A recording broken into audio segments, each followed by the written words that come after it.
V knjižnici Medvode je Društvo za varovanje okolja in pomoč živalim v stiski Rex in Mila v torek organiziralo ustvarjalno in izobraževalno delavnico Gradimo odnos do živali. Namenjena je bila tako otrokom in odraslim, ker pa je marljivim prostovoljkam zmanjkalo časa za promocijo, je na delavnico prišla zgolj peščica otrok, a zato niso bili nič manj produktivni. Z mladimi gosti so se prostovoljke Romana, Lidija in Mojca veliko pogovarjali o naravi, živalih, na koncu pa so ustvarili tudi krasne ježke iz kartona, ki so jih otroci lahko odnesli domov. Svetovni dan živali bo kmalu in tudi sicer se prostovoljci Rexa in Mile na vse pretege trudijo z ozaveščanjem ljudi, zato tokrat tudi delavnica o odnosu do živali. Ne samo do hišnih ljubljencev, ampak tudi do divjih živali, seznaniti s tem, kako trpijo rejne živali, kakšen je pač ta ogljični odtis oziroma vpliv na okolje rejnih živali zaradi izsekavanja pač prostora, ki ga potrebujejo za pridelavo krme, a ne? In tudi, da jih seznanimo, kako pač delajo poskuse na testnih živalih, ki so pač nepotrebni. Cilj je torej izobraževalne narave, saj menijo, da je potrebno že pri otrocih razvijati sočutje, sodelovanje, spoštovanje in občudovanje do narave ter do vseh živih bitij, česar žal ni v učnih načrtih. Otroci sami po sebi imajo, večina ima, rekla je, skrb prirojen, neki tak pozitiven, lep odnos, je pa res blazno odvisno tudi od družine. A ne? Zdaj pa, če starši niso v tej smeri že od majhnega vzgajani, a ne? Potem tudi otroci niso, torej otroci niso deležni tekom življenja teh spodbud ali pa tega znanja, razen takle, bom rekla, izobraževalne delavnice ali pa stiki, ki so bolj naključni.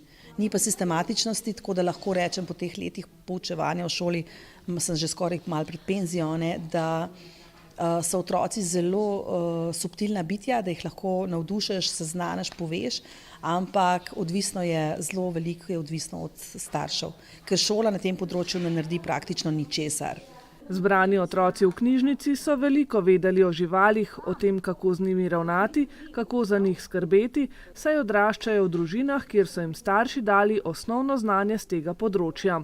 Lidija in Romana sta jih podučili še o ježkih, ki so v tem obdobju, ko je bil prehod v hladno obdobje prehiter, kar v stiski in nato pomagali pri izdelavi ježkov iz kartona. Ustvarjam pa ježka iz kartonov, iz takih listkov, pa rabiš narediti obraz, pa gor smo rabili narediti listke. Pa so povedali, zakaj boste danes ustvarjali ježke?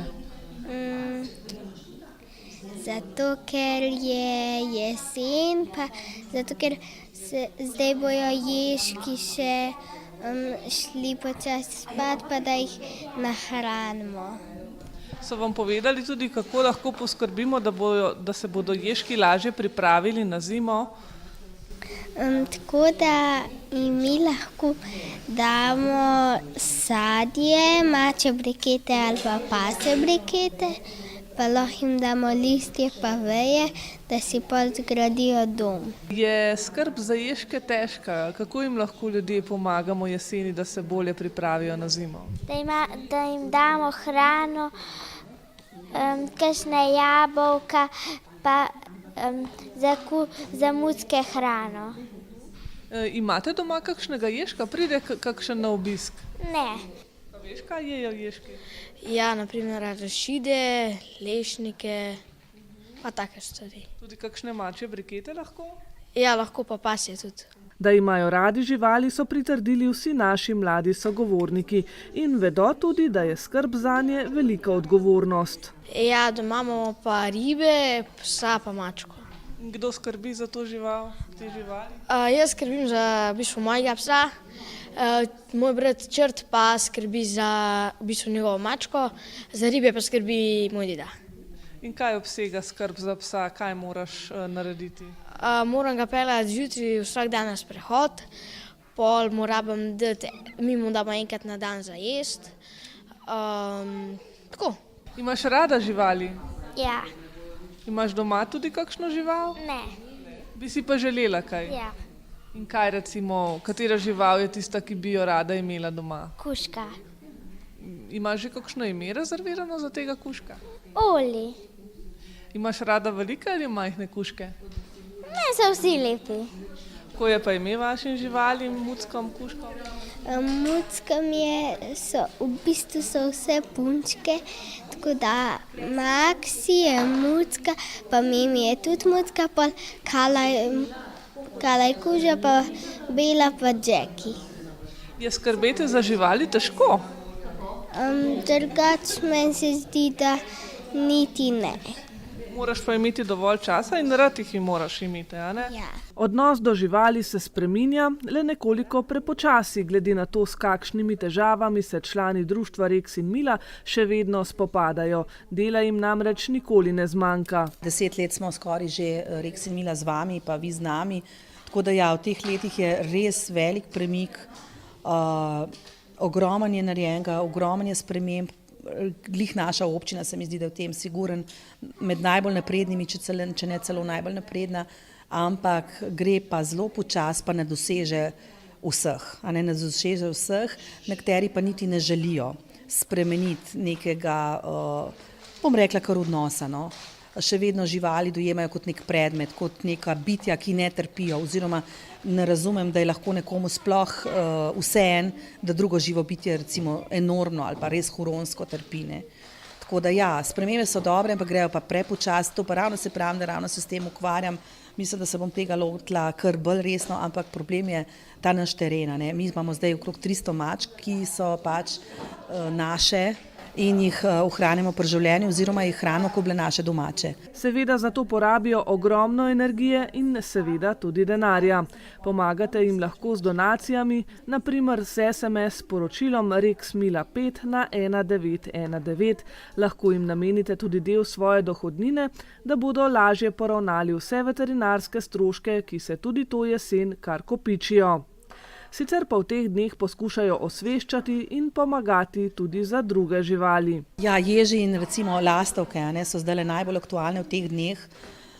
Temperatura, tako kot je spomlad padla v maja ali pa še aprila, v poletje smo padali, letos sem ene stare zapiske raven kar brala in sem napisala, poletje je tu 2 meseca prezgodaj. Ne.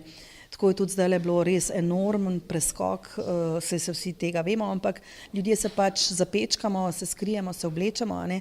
Živali se pa nikakor ne morejo prilagoditi tako hitro, ne? Tako da niti recimo še mačke nimajo poddlake, ne?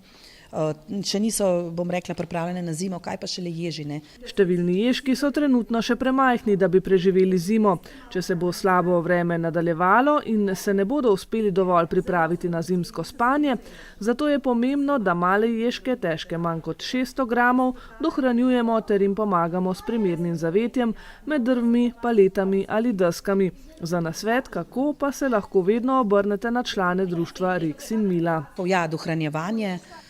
Ne jim svetati v oči, zavedajmo, da so divje živali, ne smemo jih crkljati, ne smemo jih božati, ampak jih dohranjujemo z mačjimi briketi za mladičke, nobenega mleka, ampak topla voda. Pripravimo dile, deske, skladovnico drv ali pa palete, da se spodaj skrijejo, ali pa jim poskušamo narediti ustrezne hiške. Je pa treba raziskati na internetu oziroma malo pogledati, kaj je ustrezna hiška za ježa. Marsikakšen jež je že res tudi preživel recimo v navadni stiroporni hiški s senom. Tudi to se da. Sam človek mu ne sme sitnar, rab mir, te živali so pač, morajo živeti v miru. No. In seveda naj bodo tudi vozniki pozorni na cesti, pa ne samo do ježkov, ampak do vseh živih bitij, ki jim nič hudega sluteč prekrižajo pot. Tudi v času Svetovnega dne živali bo društvo Rex in Mila aktivno, tako da jim lahko tudi z udeležbo na njihovi stojnici vsaj malo pomagate. Pripravljamo 5. En dan, ampak naj bo skozi dan, vsak dan naj bo dan živali, ampak 5. oktobra vabimo vse na stojnico v Medvode, pripravili bomo palačinke, pripravili bomo izvode naravoslovnih revij Moj planet, potem izdelke, unikatne izdelke, pa naše članke. Tako da mislim, da ja, dobrodošli.